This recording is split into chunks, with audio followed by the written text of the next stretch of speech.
Oh, my dears, let me tell you something. There's a time to rise, a time to kneel, a time to walk with your troubles, and let the Lord carry your feet. But there's also a time, yes, a sacred time, when God expects you to stand up and show reverence. You see, the Bible don't whisper. It don't tiptoe around the truth. It speaks straight and it speaks strong. And tucked inside its ancient pages, between psalms of praise and proverbs of wisdom, is a quiet caution. Don't come to the throne of the Most High laid back, casual, careless. Now, don't you misunderstand me. God will meet you in your hospital bed. He'll kneel down beside the weary soldier. He'll comfort the woman whose body is too broken to rise. He is mercy. He is compassion. He is ever present. But let me ask you something. What kind of love shows up before royalty lying down? My darling, sit with me for a spell. Let me speak to the soul inside your soul. Let me cradle the heart that beats behind your ribs and whisper a truth so simple, so sacred, it just might change the way you see prayer forever. You see, there's a way some folks approach God that breaks my heart. Not because God isn't merciful. Oh, he is more merciful than the ocean is wide. Not because God won't hear us in our weakest hour. Oh no, he hears the trembling breath of the widow and the groaning of the dying man. But because we've made our prayers too soft, too shallow, too sleepy. We've turned the sacred into the routine. Somewhere along the way, in our comfort and convenience, we began to treat the Almighty like a bedtime story. Like a little whisper under the sheets to keep nightmares away. And we forgot, child, that we're not just talking to a warm feeling. We're not speaking to thin air. We are standing before a throne. A heavenly throne! One paved in righteousness, wrapped in majesty, and guarded by angels who cover their faces in holy awe. Yet here we are, lying down, one leg under the blanket, one hand holding a phone, and our lips barely forming the words, God, thank you for today. Beloved, that is not reverence. That is routine. There is a quiet warning in this. A still, small voice from the pages of the Word saying, be careful how you come before me. Be mindful. Be intentional. Come into my presence with honor. Because, my dear, you wouldn't walk into the office of a king in your pajamas. You wouldn't recline in your boss's chair during a meeting. You wouldn't FaceTime your earthly father while half asleep and call that connection. But we do it with God. We let our tiredness excuse our laziness. We let our beds become our altars, not out of necessity, but out of habit. Now let me be clear, clearer than the bell that tolls at dawn. God is full of grace. Yes, he is. If your body is broken, if your limbs are frail, if the only posture you can offer is a lying one, God knows. He understands. He is there beside you, closer than breath, catching your whispers and carrying them like rose petals to heaven's gates. But when your strength is intact, when your body is able, but your will is weak, that's when the warning comes. Don't give God your leftovers. Don't offer him the crumbs of your day, the murmurings of a sleepy tongue, the flickering flame of half-lit faith. He deserves your best, not because he needs it, but because your soul needs to remember who he is. Let me remind you, darling, this is the same God who walked in the fire with Shadrach, Meshach, and Abednego. This is the God who split the Red Sea in two and turned a shepherd's rod into a serpent. He is not small. He is not tame. He is not waiting to be fit into your schedule. He is God. The Psalms say, serve the Lord with reverence and rejoice with trembling. Trembling, honey. That's the soul's way of saying, I know who I'm talking to. When Jesus prayed, he did so with such agony that his sweat became drops of blood. He didn't whisper a quick request as he reclined. He didn't check a box. He poured out. He gave himself. He met the Father in truth and in agony, and he did it on his knees. So I ask you now, what posture is your prayer in? And I'm not just talking about your body.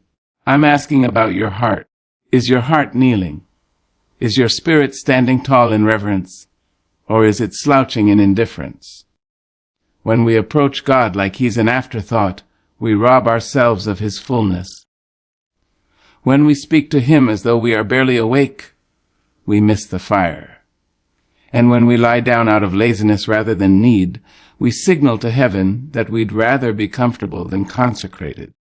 Oh, but when you rise, when you sit up in the dark hours of morning, when you pull yourself from slumber and whisper, "Here I am, Lord," you shake something.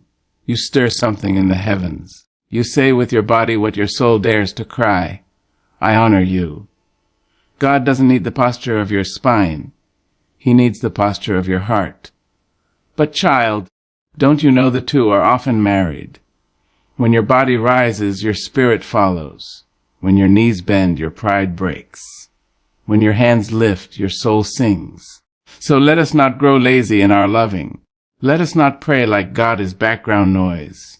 Let us come to Him awake, alert, alive. Not with a yawn, but with a yearning. Not with a whisper lost in cotton sheets, but with a cry that climbs the staircase of heaven. You are speaking to the one who formed the galaxies, the one who knitted you together in your mother's womb, the one who heard your grandmother's prayers before you were even born. He is worthy, worthy of your stillness, worthy of your silence, worthy of your posture and your praise. So tonight, before you lie down, stand up, even if only for a moment. Stand up and say, "God, I honor you with this prayer. I am not too tired to recognize your majesty." And when you do lie down in the peace that comes from reverence, not in the habit of routine.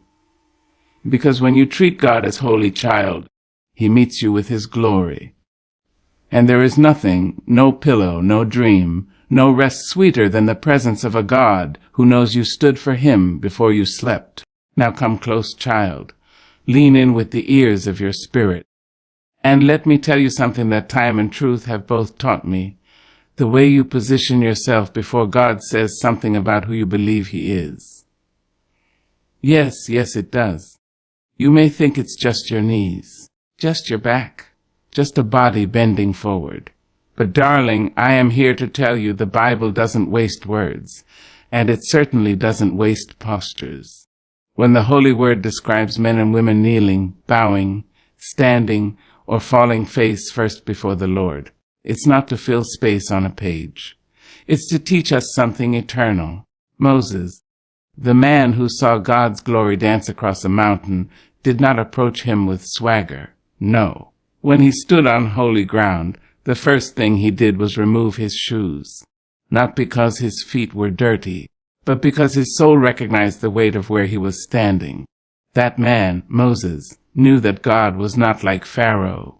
He was not a man, not a ruler of flesh and bone. He was I Am, the unshakable, the fire in the bush, the thunder in the mountain, the whisper in the wind. So he bowed. He removed. He lowered himself. Because the higher your view of God, the lower you place yourself before Him. Now, some might say, "But sister, God looks at the heart," and you'd be right. But sugar, don't you know that sometimes what's going on in the heart spills over into how you hold your body? Yes, sometimes your knees know what your mouth cannot speak. Sometimes your hands lift because your soul is reaching for heaven. Sometimes your spine bends because your pride finally broke. The Bible is full of such stories. Go on and flip the pages of your good book. You'll see Hannah pouring out her anguish at the temple steps. Her lips moved, her voice trembled, but her body stayed grounded. She was not pacing or lounging. She was laid bare in posture and in prayer. That woman knelt before the Lord of hosts. And God answered her cry with a child called Samuel, a prophet of power and purpose. And Daniel, my Lord, when he knew his prayers might cost him his life, what did he do? He didn't whisper from bed, didn't mumble between yawns. He opened his windows, faced Jerusalem, and knelt down 3 times a day. That's discipline. That's posture with purpose. That's a man who knew that bending his knees before God was more powerful than standing tall before kings. You see, the devil don't mind if you pray while lying down, if that means you're not really present.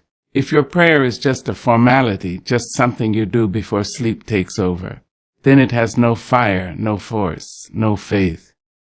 But oh, when you kneel, when your bones press into the floor, when your back curves not from weariness, but from wonder, when your hands are not to stretch, but to surrender, then, child, the heavens take notice, because the body speaks.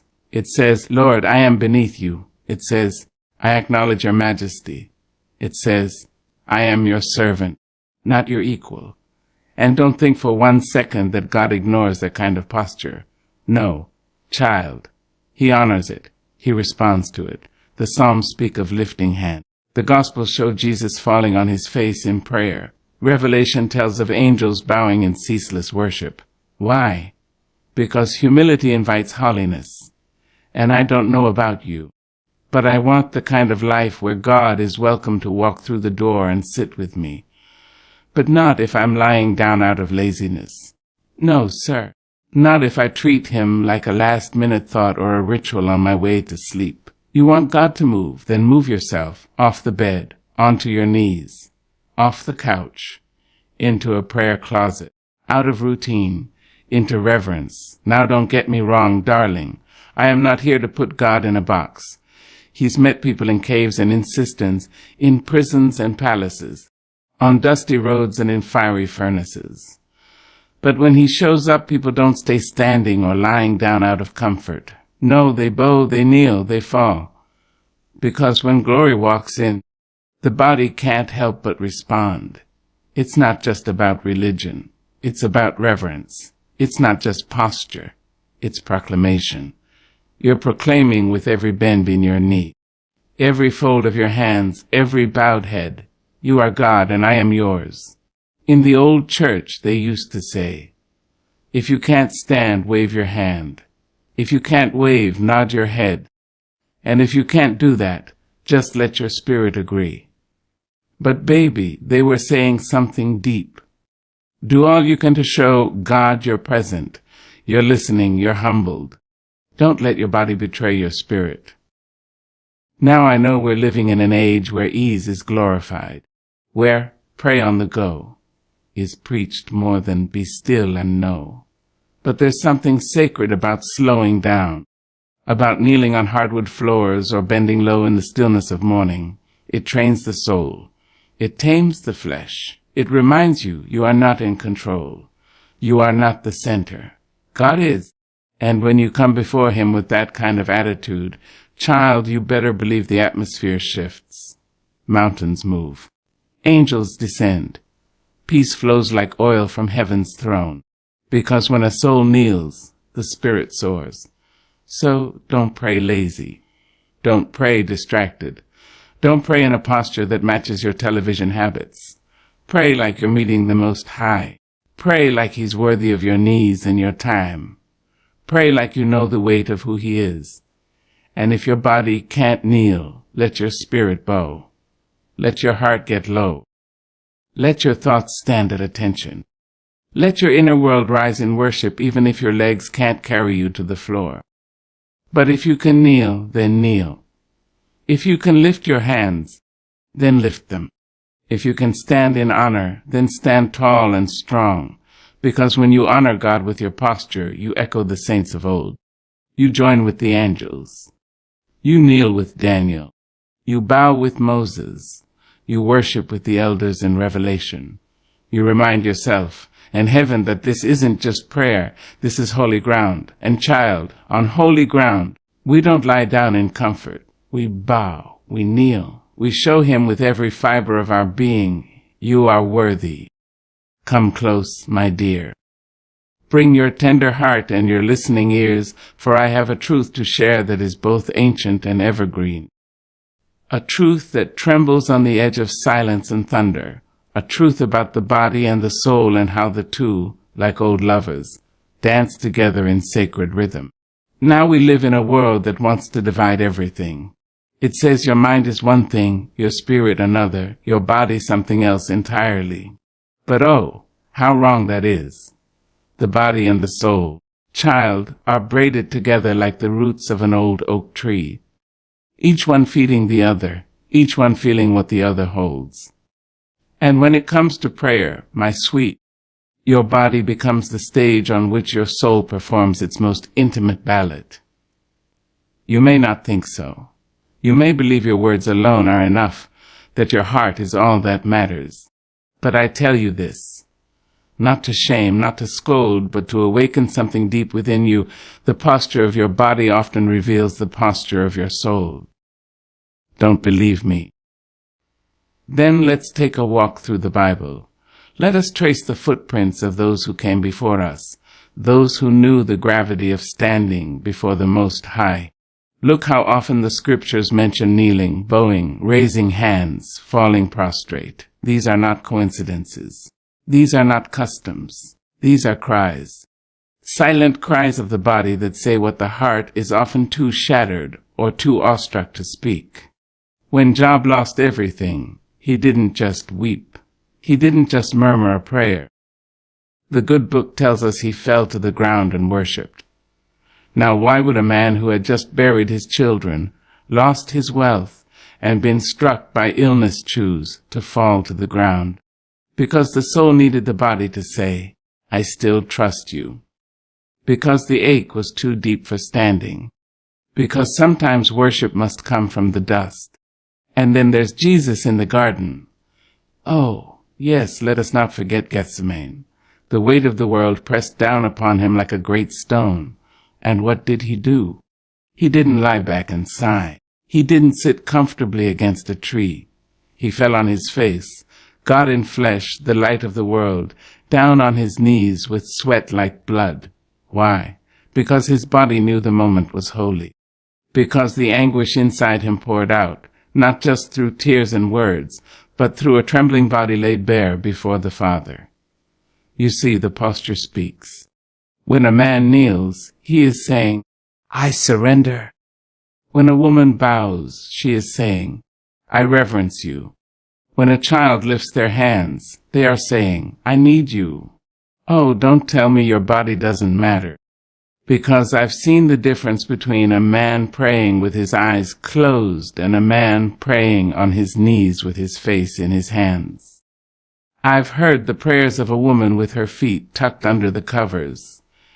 And I've heard the prayers of a woman who rose before dawn, wrapped her robe around her soul, and bent low over a Bible. And while God is gracious to hear them all, child, the ones that come with posture carry a power the others rarely know. Not because God is far, no, but because we are far. You see, we are the ones who need to be shaken awake. We are the ones who need our flesh to follow our faith. We are the ones who drift, who grow lazy, who speak holy words with sleepy hearts. And when you move your body into a position of worship, you're telling your whole self, wake up, this is sacred ground. Don't you know that posture breaks patterns? You may be anxious, but when you kneel, your soul remembers peace. You may be proud, but when you bow, your pride slips off like a loose garment. You may be tired, but when you stand up and lift your hands, strength flows in from heaven like a rushing wind. It is no small thing to change your posture. In fact, sometimes it's everything. There are seasons in life when the only prayer you can offer is a tear and a bent knee. There are days when your heart is numb, but your hands lift anyway, and somehow the lifting awakens the soul. There are moments when you're too broken to form a sentence, but your face pressed against the floor tells God everything, and He sees it. He sees the bend in your back, the ache in your knees, the shaking of your hands, and child, He honors it, because He knows that you didn't have to kneel. He knows you didn't have to stand. He knows the weight you carried just to get up and say, Here I am, Lord. And oh, how heaven responds to such posture. The angels hush, the Spirit stirs. The room, no matter how small or ordinary, becomes a temple, and your very body becomes a vessel, carrying reverence, carrying surrender, carrying love. I am not saying posture is a performance. No, not at all. God is not moved by showmanship. but he is moved by sincerity. And sometimes sincerity looks like a soul on its knees. Sometimes it looks like tired hands still lifting. Sometimes it looks like a trembling body standing tall in the face of fear and saying, "I believe you, Lord." So don't ignore the sacred dance between flesh and spirit. Let your body reflect your awe. Let your hands speak your hunger. Let your knees bear the weight of your worship. Because when you allow your posture to align with your prayer, you step into something ancient, some holy, something powerful. You step into the rhythm of every prophet, every psalmist, every humble heart that ever dared to come before the throne of grace. And you too will find that when the body bows low, the spirit rises high. So bend, beloved. Bow, rise. Let your whole self say what your mouth cannot. For in the language of worship, sometimes silence is loudest when the soul kneels and the body follows. My dear heart, sit beside me now, and let's talk gently and honestly about something that far too many overlook in the sacred dance of prayer. Let's speak not of thunder, but of the whisper, of those soft moments when we let God become an afterthought instead of the Almighty. Let us speak with reverence and with truth about what happens when we offer him not our first, not our best, but our leftovers. Yes, child, I mean it just like it sounds. We offer our Creator, the one who wakes the sun and cradles the stars. We offer him the final flickers of our day, the closing credits of our minds, the murmured words half swallowed by sleep.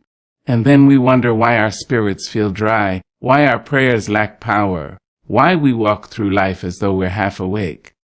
Now, don't get me wrong. God is merciful. He is kinder than we can imagine. He hears the prayers that rise like smoke from broken hearts at midnight. He listens when we whisper to him from our weary beds.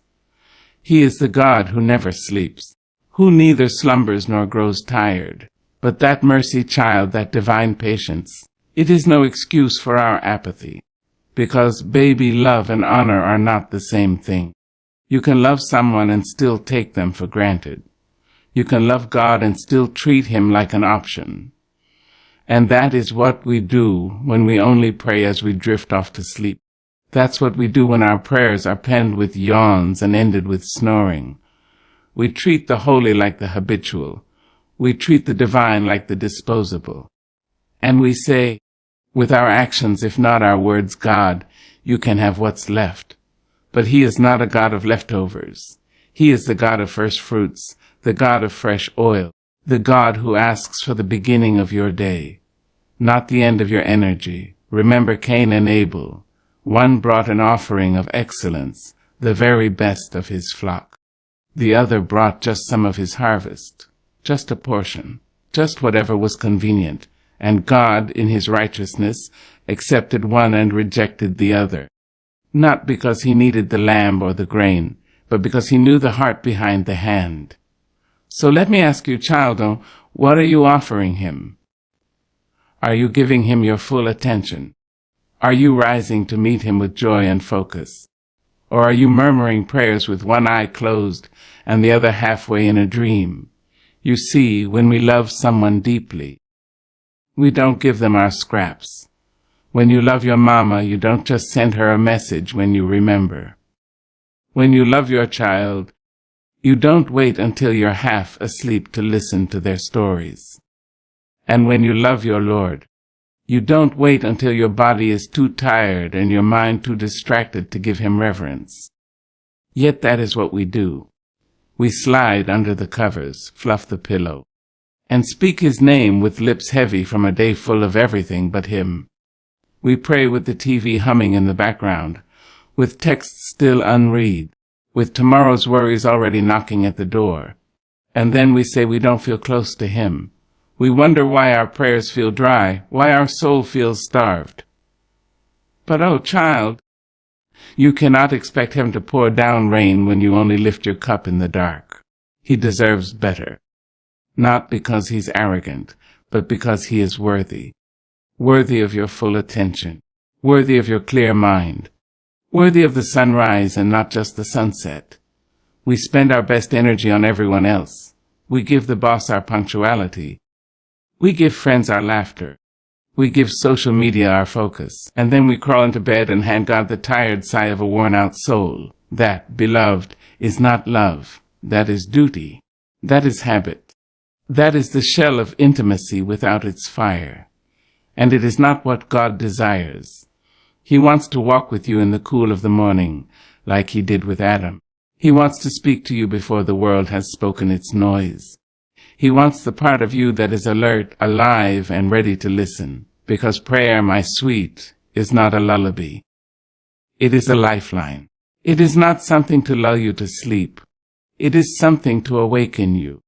And if we treat it like a bedtime ritual, if we treat God like a gentle tap on the shoulder instead of the sovereign of our soul, then we reduce the holy to habit. We shrink the sacred down to something we do when there's nothing left to give. But child, you were made for more than that. You were made to rise and seek. You were made to worship with your whole self. You were made to give him your best, not your leftovers. So I urge you, take a moment and reflect. Have your prayers become routine? Has God become the last thing on your list instead of the first? Are you offering him crumbs when you once offered a feast? Then rise, beloved. Start your day with him. Give him the sunrise. Give him your first thoughts, your first breath, your first moment of stillness. Let him set the tone before the world gets a chance to twist your spirit. And if night comes and you're weary, if the day has drained you, then kneel anyway. But kneel in reverence, not in routine. Let your soul speak, not just your mouth. Let your love shine through your posture, your presence, your attention, because he is not just the God of your sleep. He is the God of your breath, the God of your beginning and your end. And if you give him your best, he will pour out his. So give him the first, not the last, the gold, not the scraps, the flame, not the embers, because God, my darling, is not a side note. He is the whole story, and he deserves a heart that remembers that. Even in prayer. Come closer, baby. Sit down on the porch of your soul and be still for a while. Let the wind of truth wrap around you. Let the sun of understanding warm your bones. I've got something important to tell you. Something that might shake your slumbering spirit awake. Something holy, ancient, and alive. When you pray right, God moves. Now don't you go thinking prayer is just words falling into the air like scattered leaves on an autumn breeze. No, my love, prayer is a key. Prayer is thunder wrapped in silk. Prayer is the breath of the soul reaching back to its maker. And when it's offered in truth, with reverence, with fire, it shakes heaven and causes angels to stand at attention. But there is a difference. Oh yes, a difference. Between a prayer said and a prayer felt, between a routine whisper and a soul's cry, between a sleepy murmur under the covers and a bold declaration that the God of all creation is being summoned into the middle of your situation. You see, God doesn't just listen to language. He listens to longing. He hears hunger. He smells the incense of sincerity rising from the heart of a man or woman who has come not just to talk, but to touch the hem of his garment. And when that kind of prayer is prayed, something shifts. Child, the earth may look still, but something in the spirit realm begins to stir. Mountains begin to tremble. Chains begin to rattle. Doors that were sealed shut begin to creak open at the hinges. All because one faithful soul decided to pray with everything they had. When you pray right, not fancy, not perfect, not with the words of theologians or the voice of a poet, but right with your whole self, with your tears and your truth, with your worship and your weakness, then God moves. He does not move because you have twisted his arm. He does not move because you've recited a formula. He moves because you have made room. Let me say that again for the ones in the back. Prayer that moves God is prayer that makes room. You make room when you stop rushing. You make room when you silence the distractions. You make room when you kneel, not just with your body, but with your pride. You make room when you open your hands and say, "Not my will, but yours be done." Now, let me bring it close and make it plain. You cannot expect God to move mightily when you come to him halfway, half awake, half listening, half-hearted, half believing. You must bring your full self to the altar. Whether that self is strong or trembling, bold or broken, bring it all. He wants the whole of you. He wants the honest you. Because real prayer is not a performance. It's not for the ears of people. It's not for the validation of men. It's for the audience of one. And that one is holy. When Elijah prayed, he didn't offer empty words. He cried out with passion, calling down fire from heaven, and God responded. When Paul and Silas prayed in prison, they didn't whisper in fear. They lifted up their voices in songs and supplications, and the prison shook. Chains fell. Doors flew open. Why? Because their prayer wasn't passive. It was a weapon forged in the furnace of faith. God doesn't move for casual prayers. He moves for courageous ones. Prayers that dare to believe he still parts seas. Prayers that expect him to heal, to restore, to break through. Prayers that are not pretty, but powerful. And that, my beloved, is why posture matters too. Because when your body aligns with your spirit, when your knees touch the floor and your head bows low, your whole being is shouting to heaven, "I honor you, Lord. I believe in your power. I trust you." You see, when a soul stands before God with reverence, with sincerity, and with expectancy, the heavens don't stay silent. No, they answer. Not always in the ways we expect. Not always on our timing. But they answer. Sometimes he sends peace so thick it settles like a blanket across your chest. Sometimes he shifts something deep inside you before he shifts the world around you. Sometimes he waits, not because he hasn't heard, but because he's teaching you how to walk by faith and not by sight. But, my child, always he moves. And when he moves, it might not make headlines, but it will change lives. Your prayer can stop a storm in someone else's life. Your prayer can stir conviction in a prodigal heart. Your prayer can build a bridge where there was only a chasm. So don't think for 1 second that your words don't matter. Don't believe the lie that your whisper is too small. God hears the cry of the widow, the groan of the prisoner, the song of the saint, and the broken hallelujah of the weary. What he's looking for is not volume, it's truth. Not length, it's love. Not tradition, it's trust. You don't need fancy words. You don't need to quote 10 scriptures in a row. All you need is an honest heart and a soul that says, "Lord, I'm here. And I know you're listening." That's where the power is. That's where the chains break. That's where the healing begins. That's where the fire falls. So pray with reverence, not routine. Pray with presence, not just posture. Pray with expectancy, not just emotion. Because the moment you decide to pray like you believe God still answers, child, heaven leans in. The angels take notice. Demons back up. And the Spirit begins to move in places your feet have never even walked. That's the power of praying right.